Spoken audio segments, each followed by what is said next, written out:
Today is Earth Day. UW-Madison students and community members gathered at the East Campus Mall and marched to the Capitol.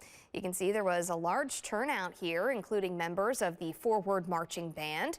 People also made signs to express their enthusiasm for protecting the planet.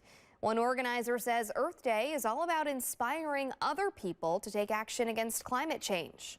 It's really great to have this community of all these people who notice the issue, who care about the issue, and who are willing to get together to celebrate how amazing our Earth is and how much we care about our planet and our environment. The very first Earth Day celebration took place in Wisconsin in 1970. It was organized by then Senator Gaylord Nelson.